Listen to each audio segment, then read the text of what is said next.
qu'il y a urgence de se préparer pour une autre économie, plus souveraine, moins dépendante des énergies fossiles. Il y a urgence de repenser la place de notre région dans ce nouvel ordre mondial, de dessiner des trajectoires et des lignes de force nécessaires à la gestion des transitions. Pour cet avenir de compétition, le Maroc dispose d'un certain nombre d'atouts. La position géopolitique et géoéconomique du royaume, qui est stratégique entre l'Afrique et l'Europe.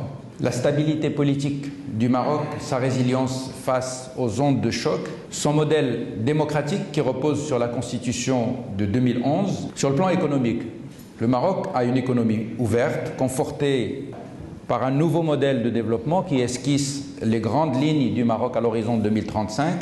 Le Maroc est un pays également qui réforme et qui avance vite dans la mise en œuvre des réformes. Sur un autre registre, la structure de l'économie marocaine, s'appuyant sur une infrastructure, comme vous le savez, de classe mondiale, a progressivement changé. Il s'agit désormais d'une économie tertiarisée, où les services représentent plus de 55% de la valeur ajoutée et contribuent fortement à la croissance et à la création d'emplois. Depuis le début du règne de Sa Majesté le Roi, le Maroc conduit des politiques sectorielles ambitieuses pour diversifier son économie et tirer le meilleur parti de la mondialisation. Il s'agit également de travailler sur des partenariats gagnant-gagnant pour les entreprises qui considèrent le Maroc non comme un simple marché, mais également comme un partenaire avec du transfert de savoir-faire, avec la formation et la création d'emplois. Il faut passer d'une stratégie défensive à une stratégie conjointe, plus offensive, pour partager nos marchés, pour créer plus de valeur, pour une prospérité partagée. Le Maroc est aujourd'hui un acteur économique et politique important en Afrique et demain un hub africain et un partenaire de choix de la France et de l'Europe. Le développement des provinces du Sud a donné une nouvelle centralité au royaume.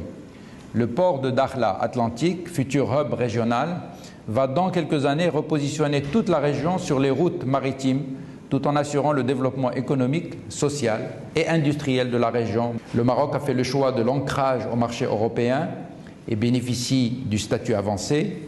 Depuis plus d'une décennie, il s'est engagé dans une véritable mutation économique et politique. En partenaire déterminé, il a su se fixer un cap politique économique. La France, qui dispose d'un plan ou du plan France 2030, et le Maroc, qui dispose du nouveau modèle de développement à l'horizon 2035, peuvent se projeter dans l'avenir et construire ce partenariat triangulaire qui donne ses lettres de noblesse à la coopération Sud-Sud. Est-ce que vous pourriez nous donner des pays africains avec lesquels vous avez des partenariats signifiants? D'abord, il n'y a pas d'exclusive, mais naturellement, les pays les plus proches. Il faut se concentrer sur les besoins de ces pays, sur leurs priorités et venir avec des solutions intelligentes. Nos entreprises sont prêtes à écouter toutes les idées qui peuvent venir de votre pays, donc via la Chambre de commerce franco-arabe. On peut imaginer, ce qu'on a fait d'ailleurs dans certains cas, de la coopération triangulaire. Par exemple, la signature du Maroc est davantage acceptée par rapport à un certain nombre de bailleurs de fonds, de pays occidentaux, pour réaliser des projets dans un certain nombre de pays. Il n'y a pas de limite à l'imagination pour ce faire.